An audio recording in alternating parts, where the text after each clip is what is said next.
Hei! Meie tänane teema on aatomi ehitus ja selle seos perioodilisuustabeliga.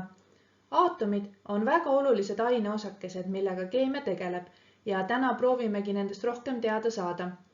Perioodilisuustabel on aga väga mõnus spikker, mis annab palju informatsiooni erinevate keemiliste elementide kohta, seega räägime läbi, millist infot me sellest tabelist täpselt leiame. Mis siis ikkagi on aatom?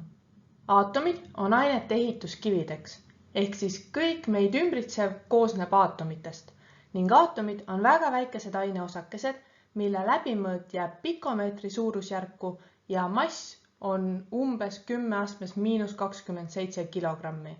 Ehk siis tõesti, aatomid on ülimalt väikesed ja ülimalt kerged. Kui sa võrdleksid näiteks aatomit ja apelsini, siis nende omavaheline suhe on umbes samaväärne nagu apelsini suhe maakerasse. Seega, aatomid on väga väikesed ning silmale on nad nähtamatud. Aatomi massi ei ole mõistlik mõõta kilogrammides, kuna see on lihtsalt niivõrd väike ja seega mõõdetakse aatomi massi aatommassi ühikutes. Üks aatommassi ühik on defineeritud kui 1,66 korda 10 astmes -27 kilogrammi või 1/12 süsiniku aatomi massist. Millest aga koosneb aatom? Aatom koosneb aatomi tuumast ja elektronkattest ning aatomi tuuma moodustavad tuumaosakesed ehk nukleonid, milleks on prootonid ja neutronid. Ümber aatomi tuuma liiguvad elektronid, mis siis moodustavad elektronkatte. Jah, ma tean, siin oli väga palju uut informatsiooni sinu jaoks, aga vaatame selle kõik üle ka ühe näite varal. Siin on sul toodud hapnikuaatom ja sa näed siin väga palju erinevaid pallikesi liikumas ja räägimegi üle, mis nende pallikestega kujutatud on. Kõigepealt näed sa, et aatom koosneb aatomi tuumast ja ümber selle liiguvad elektronid, mis siis moodustavad elektronkatte. Sa näed ka seda, et aatomi tuumas on 2 erinevat värvi osakesi. Rohelisega on kujutatud prootoneid ning sinisega neutroneid ning ümber aatomi tuuma liiguvad halliga kujutatud elektronid, mis siis moodustavad elektronkatte. Vaatame üle ka prootoni, neutroni ja elektroni tähised, laengud ja osakese massi. Sa näed seda, et prootoni tähis on väike p ning prooton on positiivne osakene, ehk siis tema laeng on +1 ja prootoni mass on 1 aatommassi ühik. Neutroni tähis on väike n, neutron on meil neutraalne osakene, ehk siis tema laeng on 0 ja ka tema mass on 1 aatommassi ühik.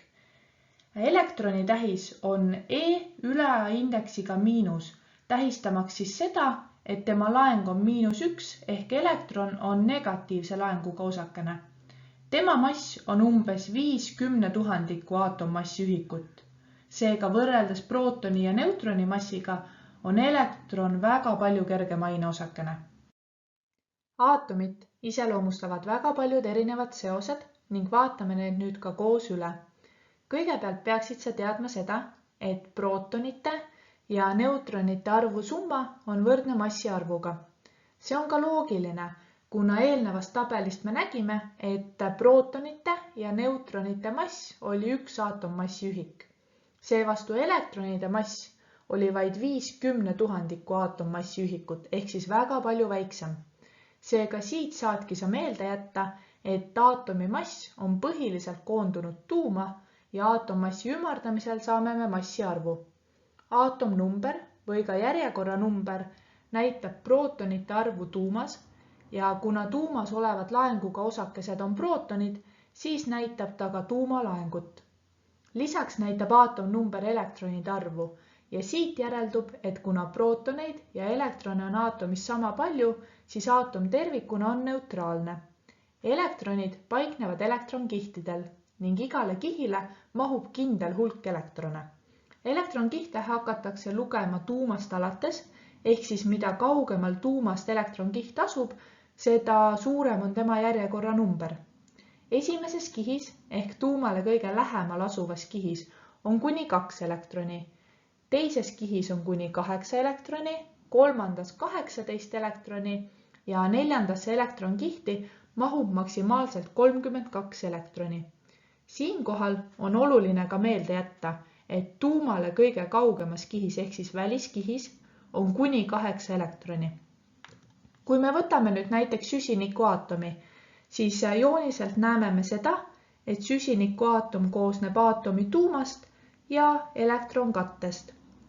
Aatomi tuumas näed sa oranžiga tähistatud prootoneid ja halliga tähistatud neutroneid, ehk siis me näeme, et süsinikuaatomi tuumas on 6 prootonit ja 6 neutronit. Lisaks sellele näed sa joonisel veel elektronkihte, millel paikneb kokku 6 elektroni. Sellesama info saame me kätte ka perioodilisustabelist süsinikulahtrist, aga sellest juba õige pea. Perioodilisustabelis on väga palju informatsiooni peidus elementide kohta, kes seal on, aga seda informatsiooni peab oskama leida. Sa näed seda, et perioodilisustabelis on igal elemendil oma lahter, kus sisaldubki info selle konkreetse elemendi kohta. Perioodilisustabelis on elemendid paigutatud aatomite tuumalaengu kasvu alusel. Seega sa näed, et vastavalt sellele, kuidas kasvavad elementide järjekorra numbrid, kasvab sellega koos ka tuumalaeng. Sinu jaoks on veel oluline mõista, et perioodi moodustavad ühes reas kõrvuti asuvad elemendid, ehk perioode loeme me vasakult paremale. Sa näed ka seda, et perioodilisustabelis on kokku 7 perioodi. Ühe rühma moodustavad aga ühes veerus üksteise all olevad elemendid. Keemilisi elemente jaotatakse A-rühma elementideks ja B-rühma elementideks. A-rühmasid on perioodilisustabelis 8 ning ka B-rühmasid on perioodilisustabelis 8. Selgitame nüüd välja, millist infot perioodilisustabel meile ikkagi annab ja kõigepealt uurime, millist informatsiooni saame me leida elemendi lahtrist. Elemendi lahtrist leiad sa kõige suuremini kirjutatuna elemendi sümboli ja selle alt elemendi nimetuse. Elemendi nimetuse alt leiad sa aatommassi ja tuletan meelde, et aatommassi ümardamisel saad sa teada massi arvu ja elemendi sümboli kohalt leiad sa aatomnumbri, mida võis nimetada ka järjekorra numbriks. Perioodilisustabelis on aga veel seoseid. Jäta palun meelde, et perioodi number võrdub elektronkihtide arvuga ning A-rühmade korral võrdub rühma number väliskihil paiknevate elektronide arvuga. Ja B-rühmade elementidel on tavapäraselt väliskihil 2 elektroni. Kui me võtame näiteks süsinikuaatomi ja otsime ta perioodilisustabelist üles, siis me näeme seda, et süsinik on teise perioodi element, järelikult süsinikuaatomil on 2 elektronkihti ning süsinik on 4. A-rühma element, järelikult tema väliskihis on 4 elektroni. Proovime nüüd leida perioodilisustabelist naatriumi, süsiniku ja broomi kohta infot ning tegeleme kõigepealt naatriumiga. Esimese asjana peame me ta perioodilisustabelist üles leidma ning sa näed, et naatriumi aatomnumber on 11. Tuumalaeng oli võrdne aatomnumbriga, lihtsalt positiivne laeng tuleb siia ette kirjutada, kuna tuuma moodustasid prootonid ja neutronid ehk siis tuum on positiivse laenguga, siis naatriumi tuumalaeng ongi +11. Prootonite arvu said sa samuti aatomnumbrist, järelikult ka see on 11. Neutronite arv tuli arvutada ja neutronite arvu arvutamiseks leidsid sa kõigepealt aatommassi üles, mis on naatriumi puhul 22,99 ja ümardasid selle täisarvuks ehk siis 23. Niimoodi said sa massiarvu. Nüüd massiarvust tuleb lahutada prootonite arv, ehk siis kui me teeme tehte 23 - 11, saame me teada, et naatriumi aatomis on 12 neutronit. Elektronide arv oli võrdne aatomnumbriga ja järelikult ka elektrone on 11 ning siinkohal saad sa ilusti teha ka kontrollimise. Sa näed seda, et prootonite ja elektronide arv võrdub omavahel ehk siis aatom tervikuna on 0 laenguga.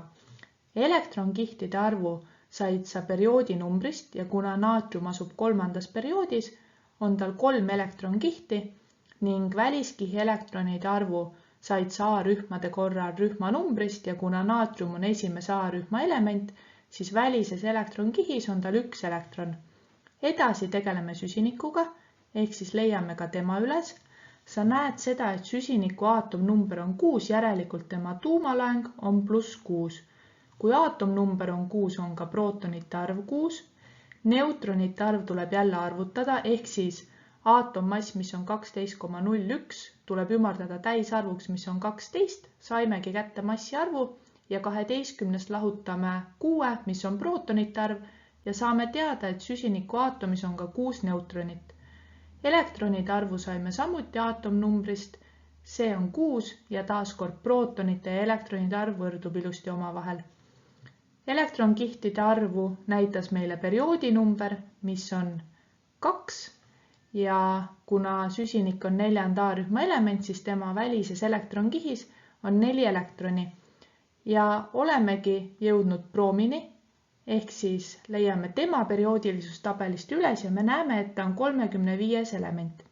Tema tuumalaeng on +35, sest et aatomnumber on 35. Prootonite arv on ka järelikult 35.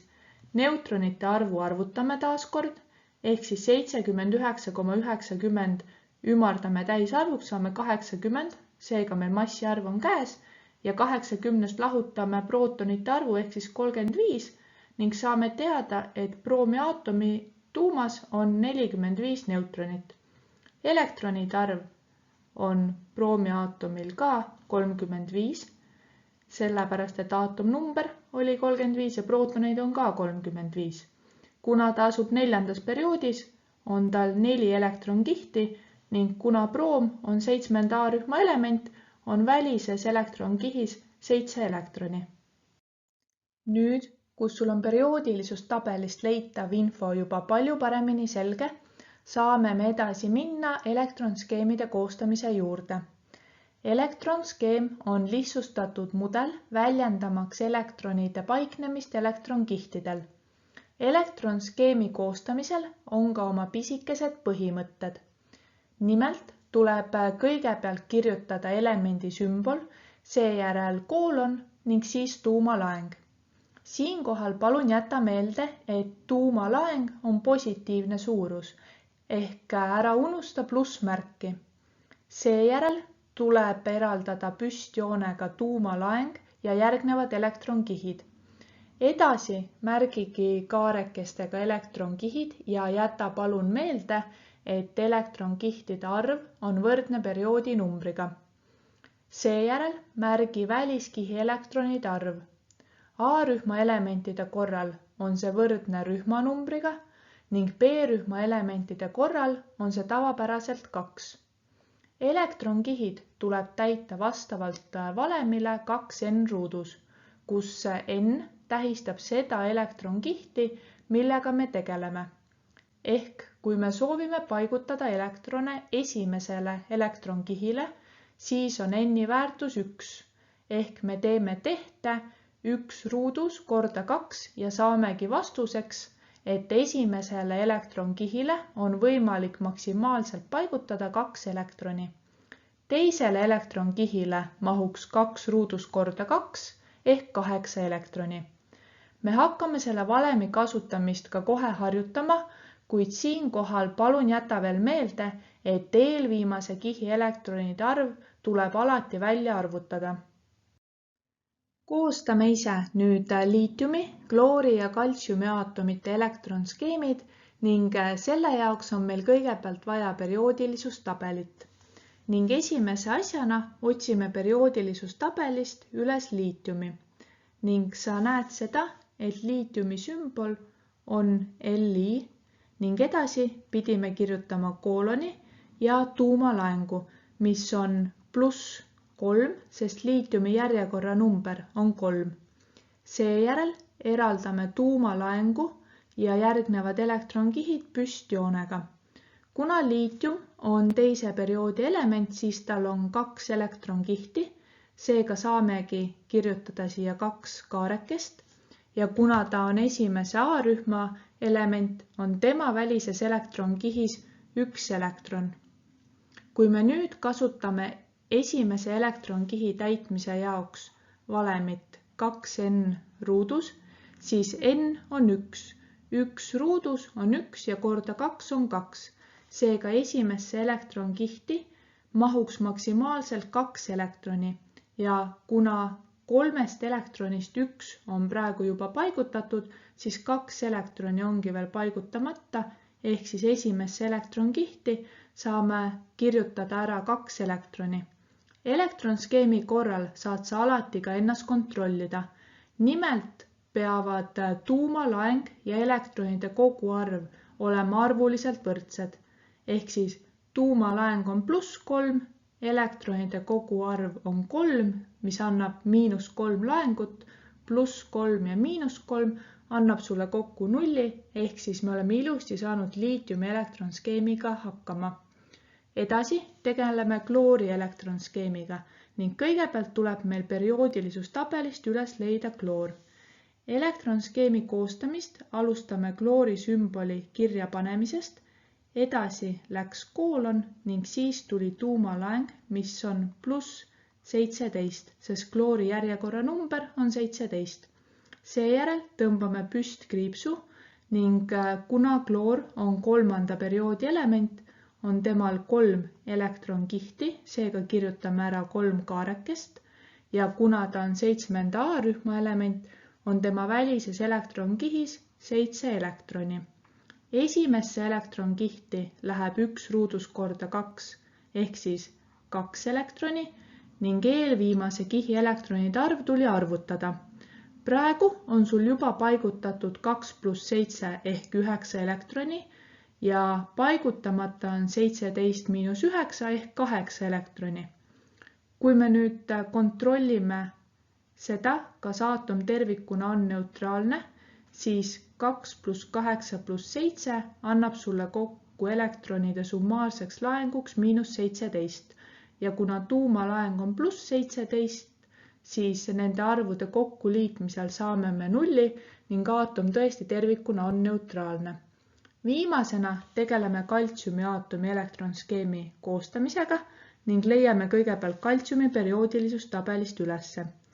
Alustame kaltsiumi sümboliga ning seejärel läheb koolon. Kaltsiumi tuumalaeng on +20, siis tõmbame püstkriipsu, kuna kaltsium on 4. perioodi element, on temal 4 elektronkihti ning kuna ta on 2. A-rühma element, on tema välises elektronkihis 2 elektroni. Nüüd paigutame ka ülejäänud elektronid elektronkihtidele ära. Esimesse elektronkihti läheb 1 ruudus korda 2 ehk siis 2 elektroni. Teise kihti läheb 2 ruudus ehk 4 korda 2 ehk 8 elektroni ja eelviimase kihi elektronide arv tuleb meil arvutada. Praegu on sul paigutatud juba 2 + 8 + 2 ehk siis 12 elektroni ning 20 elektronist paigutamata on 8 elektroni. Järelikult eelviimasesse kihti saame me kirjutada 8 elektroni ning kui me nüüd kontrollime, siis 2 + 8 + 8 + 2 annab kokku 20 elektroni ehk siis 20 miinuslaengut ja kuna tuumalaeng on +20, siis aatom tervikuna on neutraalne ja meie oleme ilusti hakkama saanud ka kaltsiumi elektronskeemi koostamisega. Ma tean, et selles teemas oli väga palju uut informatsiooni sinu jaoks, aga ma siiski loodan, et edaspidi oskad sa kasutada perioodilisusstabelit ja saad aru, et tegelikult on ta üks väga suur abimees sinu jaoks.